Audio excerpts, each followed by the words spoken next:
Welcome to the Your Illini Nation WCIA 3 pregame show. WCIA 3 Sports Director Glenn Kinley, Illini Inquirer on 24/7 Sports Joey Wagner.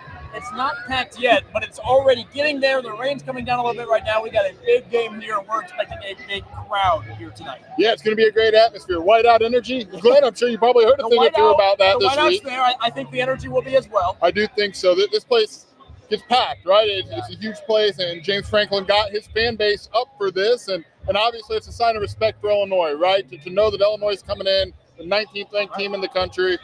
Maybe traditionally, Penn State didn't have to quite get up like this for this game, but he wants his fan base dialed in, and I would expect within the next half hour it's going to be pretty packed in here. If I would have told you that this would be a meeting of two unbeaten teams and that James Franklin will be calling for his fans to get the white out and to pack the place as much as they have all year, I would have told you that before the season started. What would you have said? Things must be going pretty well for Illinois, and they are, Glenn, right? They've got 2 top 25 wins. They're ranked number 19.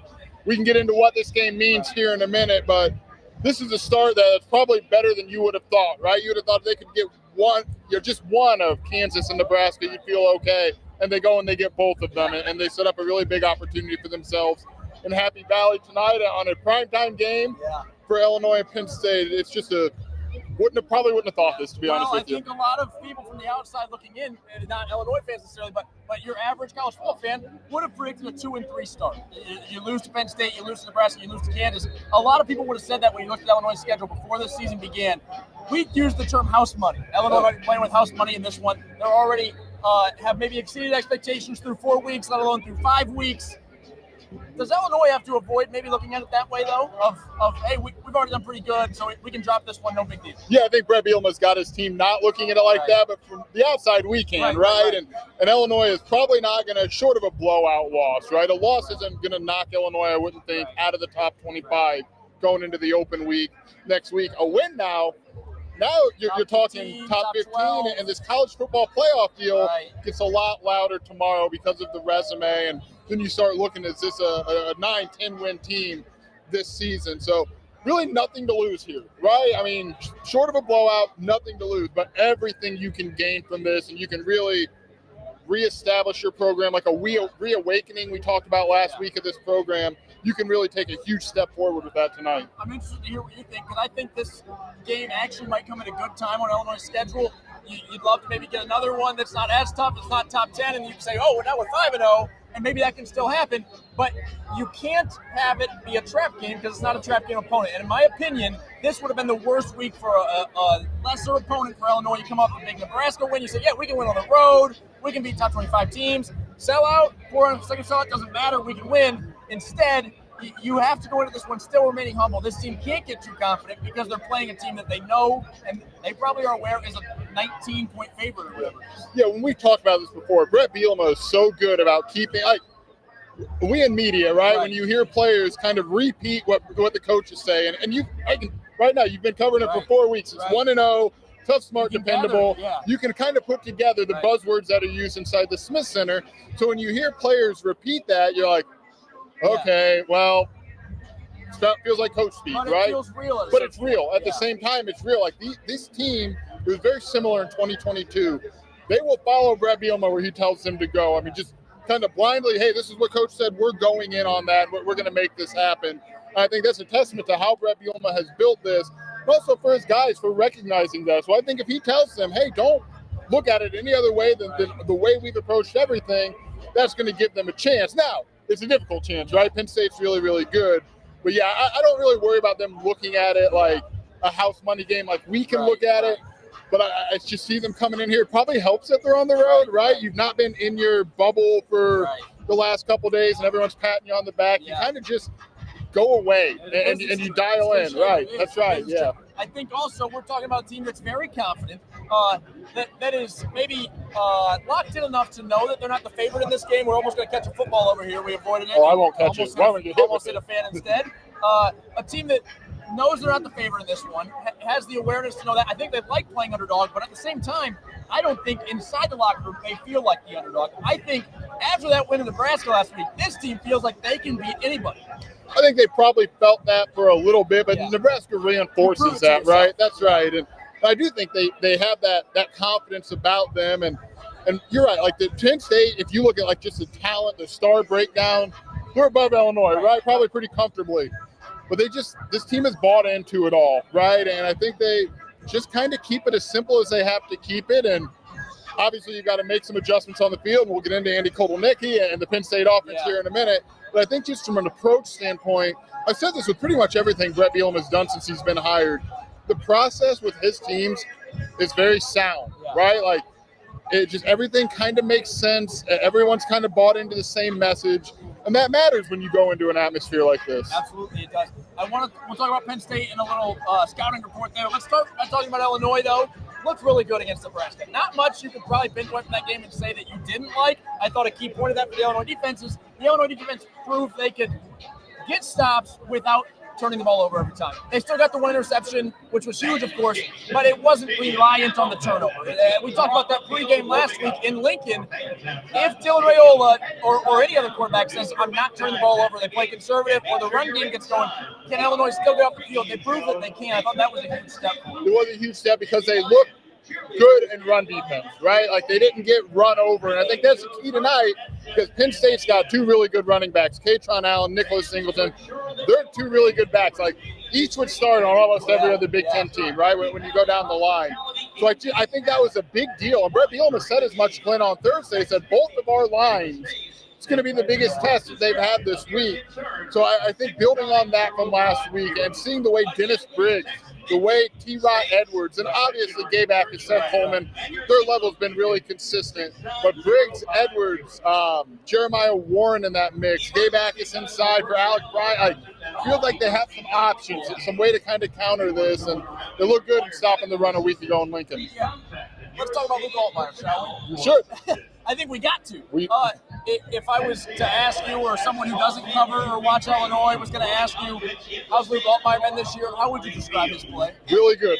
He's been like a top 5 quarterback in the Big Ten.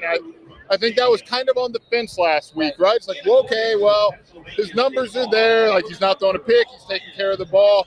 And to go into that environment, to play the way that he played, he looks like a top. To turn it over and then get back on the horse, bounce back. He looks like a top 5 quarterback in the Big Ten.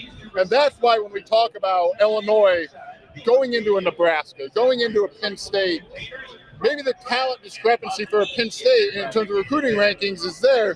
But when you got a quarterback that you believe in and can go win you games like we've seen Luke Altmaier do for Illinois, that matters because you look around the Big Ten and Michigan struggles to throw the ball, and Michigan's incredibly talented, right? Nebraska, Washington, Rutgers. When you have a team that can throw the ball comfortably, man, it makes a world of a difference in an environment like this. And the way he's playing off that RPO is really, really impressive. We're trying to keep the audio as good as we can. We can barely hear each other. They're pumping in. I don't know what they're pumping in, but a lot of noise they're pumping in. We talked about last week that Illinois might have to do the opposite of establishing the run, which is establish the pass to open the run. Is that hey, it ain't broke, don't fix it, do it again this week? Go back to it, man. That's what I'm thinking. And it's not just, as we talked about a week ago, Glenn, it's not just 5 wide and throw it around. Right. That RPO is everything for this Illinois offense, and it gives you 3 options, right? Luke Altmaier can hand the ball off. He can keep it himself. We've seen that be a problem. Or he can quickly get it to those playmakers, to Zachary Franklin, to Pat Bryant. And then all of a sudden, those safeties have to adjust. They've got to get back. And if you get Caden Fagan, big guy, into that second level, you can wear on those guys over time. And thought the offensive line did a lot better. That was their best performance of the year last week. That's what you want to see. And that RPO to me is everything right now. Specifically the second half and, of course, overtime is when Illinois really established the run. I think it was 36 rushing yards at halftime in last week. Now, I think they took a knee in the half, so it's 38 or whatever you want to call it. But they finished with, I think, over 160. So well over 110, 120 yards in the second half and overtime. That run game really got going. He's going to target Zachary Franklin. He's going to target Pat Bryant a lot. Are we at a point where teams need to triple Pat Bryant in the red zone? I keep being surprised when he's still open. Yeah, it's remarkable how open he gets in such a condensed area of the field. The hard part is If you don't, then all of a sudden, Caden Faken's right down in your face, right? So that's what you like. Open or whoever it may be. That's what you like about the options that Illinois has offensively, and Pat Bryant's a huge part of that. Like, yeah, Luke Altmaier deserves a ton of attention for the way he's played. Pat Bryant has elevated himself into a true Big Ten #1 wide receiver, and that has helped this offense even further. And then, the all-time active leader in receptions and receiving yards, he's across from him. And that, Brett Bielema's talked about it. It's hard to have for opposing teams to scout out when you have two guys like that on both sides of the field. We saw it last year in a little bit of ways late when Casey Washington came on, but it was always one guy on the outside, probably Pat Bryant or Casey Washington, and Isaiah Williams in the slot. But when you can stretch those guys out sideline to sideline, then things really begin to open up. They really do. As we talk a little bit more about the offense, we'll talk about the Penn State offense here in a second. And let's credit Barry Lunny Jr. We talked about how on earth is Pat Bryant open. In overtime, it might have been because they didn't know where he was. They quite literally hid him behind the offensive line. They have found creative ways to get him the football. He's a great route runner. He can catch a jump ball that you throw up. But Barry Lunny has the awareness to say, yeah, they're probably going to double him. They're probably going to scheme up something to try and stop him. So we got to get creative in how we find him. I thought last week was Barry Lunny's best game, at least this season, as an offensive coordinator. As we talked about, starting with those RPOs, opening things up, and just the way he schemed things. Brandon Henderson had a touchdown last week. Right? We didn't have that on the pregame show bingo board. I was going through the stat sheet to double-check how many different guys have completed passes to, and I got to the bottom of it. Oh, yeah, Brandon Henderson. We were not talking about that a week ago. And then for them to line up Pat Bryant at that fullback spot, we saw it on another one with Carson Goated there, and they move things around, and they're thin at tight end. That's just the reality of the situation. They're thin there, and they're finding ways to adjust to that. And I think Barry Lunny's done an exceptional job. Both coordinators, we'll get to the defense. Yeah. Both coordinators had a heck of a game in Lincoln, and just the creativity you're seeing out of Barry Lunny beyond the opening script. That's what we have seen is, okay, they can script these first 15s, they'll get in the red zone, and then it's like stall out, and you're just seeing a little more consistency start to build within the offense. Perhaps seeing some halftime adjustments that we hadn't always seen. Let's talk about Penn State's offense. I'm on the record. I covered the Jayhawks for a while. I think Andy Kotelnicki, who's now Penn State's offensive coordinator, for those who don't know, is a genius. Yes. A home run hire for Penn State. Their offense broke the program record for total yards from scrimmage for the offense in that game, which the opponent may not have been great, but they've played lousy opponents before, and they haven't broken that record. They're firing on all cylinders right now. He's a really good offensive coordinator. Yeah, I don't know how used to him Penn State fans should get, because he's probably on the upward path to a head coaching job sooner rather than later. And look, to be honest, when you're Andy Kotelnicki, that's why going to a Penn State makes sense, right? To prove that you can do it at this level and to prove that you're that next guy in line to be a head coach. He's really good. I thought he really outcoached Aaron Henry and Lawrence last year. The numbers bear that out. The game bear that out. Aaron Henry said on Monday, I've learned a lot from that guy. He said, I told you guys I watched the game 100 times. It was probably more than that. Andy Kotelnicki changed the way that I go about things. Now, that's a tough task to run into in your third game as a play caller for Aaron Henry. But, yeah, Andy Kotelnicki's good, and you get to Penn State, and you've got all the weapons now, right? Your tight end's really good. You've got two backs. And, by the way, Drew Allen. A lot of talent, Yeah, there's a ton there, and you're seeing that start to build and build more here at Penn State. I don't know how much Penn State film you've watched. Do you anticipate Penn State? When I covered Andy Kotelnicki at Kansas, he was pretty creative compared to your average offensive coordinator, but not like over creative that it was like every play. It's like, all right, can we quit with the trick plays, right? Yeah. But do you anticipate we see some of that tonight? I would imagine. I think they're going to come out and really challenge that Illinois' run defense last week was a real thing. Right. And can you stop Katron Allen? Can you stop Nicholas Singleton? And then if they do that in a way that kind of stresses Penn State, then let's see what Andy Kotelnicki gets into offensively. But I would be shocked if they didn't try the run game. Yeah. Drew Aller's also a guy, a quarterback, Glenn. He pushes it downfield more than Illinois has seen out of a single quarterback this season. I think a majority of his passes have come up 10 or more yards downfield. We had seen previously where they do some dinking and dunking. So this is going to challenge those Illinois defensive backs that are playing very well right now. So two things on that. One, I'm stating the obvious here, but the best thing that Illinois can do is set the tone early on that run defense and say, you're going to have to throw the football, and nobody wants to throw the football to Xavier Scott's way or Miles Scott's way or to Oregon after the play that he made last week, right? You got to force them to throw the football, and then that secondary has to be as good as they have been against the toughest test that they'll face yet. And again, setting that tone early and forcing them to pass the football, and those turnovers could come.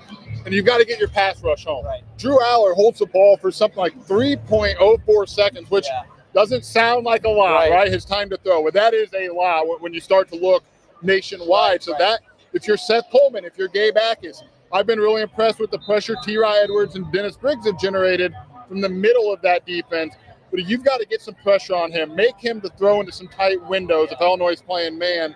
I think you're going to need all of your defensive backs, right? I think you're going to see one to have an explosive play. That's right. And I think that the way Illinois runs its defense with Miles Scott deep like that, so deep. I mean, he's like 25 yards off the line of scrimmage. That's to avoid getting burned like that on a big play. But I think you're going to see them probably rotate through some more defensive backs. I talked to Corey Parker about that this week. I said, you guys have options physically. Torrey Cox, not the biggest guy. He didn't go to the bench and plays for Terrence Brooks last week because he played poorly. He's 5'9". Terrence Brooks is bigger, so you can match a bigger receiver there. I think Torrey Cox does match up okay with Penn State's wide receivers. But I think you're going to see a rotation continue to brew there, and you're seeing Terrence Brooks snaps happen more and more. Yeah, we have. I think one of the more interesting storylines to discuss in this game is how aggressive do we see the Illinois offense get?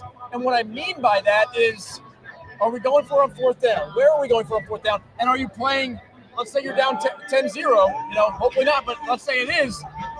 Do you get risky and say, we got to get back in this thing. We can't give them the momentum because there's 108,000 people here or whatever it is. Or do you say we can't run the risk of going down 17-0? How does Illinois handle that? That's going to be an interesting storyline to me. Is it let's play conservative to make sure we stay close, it doesn't get out of hand, or is it let's be aggressive because we got to get some momentum here? Because I think a couple times last week, Nebraska did take the momentum and Illinois got it back. I think it's going to be even harder to do in this place. It is, and if Illinois goes down 10-0 early on in this game, how does it happen, right? I mean, are they mistakes where you're throwing picks? This Penn State defensive front, for as big and powerful as Nebraska was a week ago, and there are all those things, you saw that play out. Penn State is quick, athletic, and they are going to put some pressure on Luke Altmaier. Abdul Carter is really, really good. He's going to be a first-round draft pick, I would have to imagine. So this is a big chance. Like your tackles, Glenn, came to Illinois, one from New Mexico and J.C. Davis, one from Grambling and Melvin Priestley, to show yourself at this level, to prove that you can play at this level. Well, you've got a Penn State defensive front with two really good edge rushers who are going to challenge you tonight. So how does that happen, right? Because you can't get aggressive if Luke Altmaier doesn't have time. You can't try to have those long developing routes if Abdul Carter's right there making life a problem. So it kind of depends on how it shakes out in that regard. Yeah, it certainly does. And how does Penn State handle it? In the same regard, you can talk about the same thing. Are they aggressive and do they play the style of we're better, we're gonna go for it, we're gonna convert, and how does all that play out? Do you have one or two we used to talk about this but I'll ask you now, keys to this one for Illinois? I think you've gotta again pass to open up that run. Because if you get Caden Fagan, that's where he is the most dynamic, the most punishing, is not getting touched until he's had 7 yards on the ground. So I would like to see them pass to open up the run and go to your guys. Like if there's I don't want to say a weakness because that's not fair, but if there's a place for this to exploit this Penn State defense, it might be in that secondary. And that's good for Illinois because its wide receivers are in a position to do that. So I would like to see them be aggressive. If you got the time in the pocket and the line has been fairly good in pass pro, try to get it to those guys, right? And try to soften the box so Caden Fagan can run through there. You've just got to stop the run, man. You've got your strength right now is your secondary. You've got to make Drew Aller, who's really talented, he's incredibly talented. He's so much improved by way of Andy Kotelnicki than a year ago, especially in pushing it downfield. But if they can run at will, what do you do, right? Or it's a hard, it could be a long night. So I think you've got to stop the run. I'm going to throw out a prediction here, and I want you to tell me what you think. And before you answer, I'll tell you why I think this. I think there's a chance we see Luke Altmaier run the football more than he has all this year tonight. I'll say for a few reasons. One, we talked about how he does this in a game where he can kind of like lull you into sleep and almost like, Zachary, Pat, hand it off to Caden, Tanner Arkin, boom, boom, boom, boom, boom. Oh, yeah, by the way, he can run. He does that. Like, it's almost like, I'm not saying defenses forget, but as a defender, your first step might be to Pat Bryant because he has 2 touchdowns, right? And So for that reason, I think the first 4 games, we've seen it, but it hasn't been what won them the games. So maybe they're in a spot where Penn State is so locked in on Zachary Franklin and so locked in on Pat Bryant that he has. And plus, I think he might face a little bit of pressure tonight. So when he rolls out, there's going to be more opportunities for him. Rolling out, that's where you roll into their athletic edges, right? So can you get them upfield and find a gap kind of in that middle there to make up some yards on the ground? I also thought there were times against Nebraska where Luke Altmaier rolled out and you would just like to see him hit Tanner Arkin a little sooner, right? And a 3-yard play on the road has a lot of value on early downs. Just get it to your guy, and then, maybe you can find some space on the ground and you can kind of play off of that. But I think if he's going to run, it would make sense to kind of be up, not dead up the middle, right? Not in the A gap, but maybe in that B gap and not getting all the way around with those edge rushers who are really good can harm you. Momentum will be a huge piece of this game. I've played Madden long enough to know that it goes really poorly when you lose that momentum, especially when you're on the road. I think for Illinois tonight, it will also be about not just the result of each drive, but how does it happen, right? If Illinois, let's say Illinois starts with the ball and they put together 3 first downs and then punt, right? Or a couple first downs, a big game, settle for a field goal. You feel okay. If it's 3 and out and we're punting on 4th and 22, you don't feel as okay. I think for mental confidence and everything else that goes into it with a crowd here, if Illinois can even just show, I thought they showed right away, not I thought they did against Nebraska, we can play with y'all, right? They did that right away. That would be big here today. Again, even if it's not touched on the first drive, even if Penn State scores on the first drive, get them to 3rd down a few times. Have this crowd in situations where they might get us off the field right here. To almost set the tone and say, we're not up 14-0, but you're not going to boat race us. That's right. I actually thought their 3rd down defense left a lot to be desired in the first half last week, so they've got to shore that up. But if you're starting to stack 3 and outs and you're asking your defense to go face this offense quickly over and over and over, things can get to be a long night. You're right. It sounds stupid. Obviously, you want to score on every drive, right? But you got to sustain it. You got to give that defense where you still don't truly have secondary some rest. And you're right. You don't have a lot of depth on your defensive line right now. There's a lot of second-year guys who are kind of playing fine. They're serviceable in their roles right now. But you got to make sure you can get those defensive starters, your T. Ridlers, your Dennis Briggs, some time over there and see what happens. If you're just joining us, we got about 6 or 7 more minutes with you here. Glenn Kinley, WCIA 3 Sports, Joey Wagner, Inquirer, and 24/7 Sports. We're going to step to the side here, get you a look at the Penn State student section as they file in. We did get the whiteout today, and I think we'll get the energy as well, Joey. I think we can call it a spade a spade. James Franklin knew what he was doing when he said whiteout, when he said those 2 words. Yeah, I think he probably did. I wonder if he could do it over again, if he would go down that same road just for the way it kind of went this week. So I kind of went, how's this going to work? How's Brett Bielema going to use all of this? Is he going to try to find a way to spin this back for his team to be the underdogs once again, Glenn? I think that's fascinating if he can find a way to do it. I don't know what that looks like. Brett Bielema will probably spend a little time wondering what that looks like. But it got so much noise, right? It did, and you can say good or bad, or however you want to look at it. Yeah. It's what the internet does, it made right? This matchup feel a little bit bigger, though. It's like, and again, we talked about it with it being the whiteout, with it being what the crowd that's expected. It was almost like for Illinois fans, from their perspective, they're saying Penn State fans seem pretty riled up to play Illinois, which probably wasn't the case even a month ago. No, probably not, especially the way last year went in Champaign. They just kind of came in and comfortably went through it. It kind of erased that 2021 demon, right? Where they gave up the 9 overtime insane game that happened here. We kind of got past that. But now you get a little juice back into it, and you could probably pick out a handful of fans who are already filed in here and say, forget that, Brett Bielema. What do you mean, whatever that means, right? You probably got some. They mentioned on game day today. They did. It's been brought up. It was taken out of context, sure, but no one cares when it gets that much. Or no one. I shouldn't say no one cares. No one probably knows. That's right, and if that fire has been said, I have a feeling Brett Bielema is using this in some way.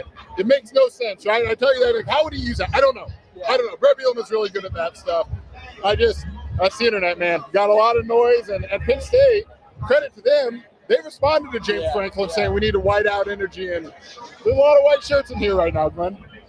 Beaver Stadium is online, said to hold 106,000 and change. It's getting loud in here. But as Penn State hits the field, you'll hear some cheers here. The attendance, I should say, for the Kent State game last week was over 109,000.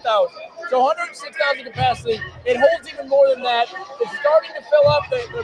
I've noticed throughout the stadium, it almost seems like it doesn't go as high. It just goes like really far back. And it's a gradual stance on both sides. Very much like the big house at Michigan, where you drive by and it's not this big cathedral you see Nebraska from a million miles away when you pull up into Lincoln. Right. But you're right. There's a lot of space wide in here. I'm looking up at the donor rich people boxes. A lot of people into that. Yeah, I mean, they're going to get in here. They're going to be loud, and there's going to be a lot of people. And if you look at kind of where State College is located, I'm sure a lot of people are probably familiar with this, kind of on its own little island out here, right? So this is the Penn State games are the Super Bowl for Penn State fans.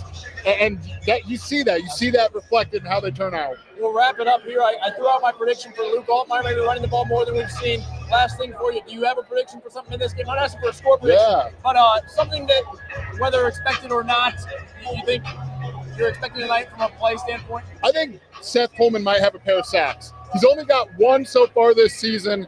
And to be honest with you, that's not reflective of how Seth Coleman has played to this point. Seth Coleman, his pressures, he leads the team with 10 pressures. I think Drew Aller holds the ball a little bit. I think this is your moment, Seth Coleman, to come in and change the game off the edge. All right, Joey, we appreciate you, as always, joining us. This is the Your Illini Nation pregame show. Our coverage doesn't stop here. Of course, back tonight at 10 on WCIA News. We'll have highlights from the game if it's over. If it's over, our Tristan Thomas, who's here with me, will have a live report for you. I'll be in with Brett Bielema, getting as much post-game reaction as we can, perhaps from another big Illini win. Thanks so much for joining us. We'll see you post-game.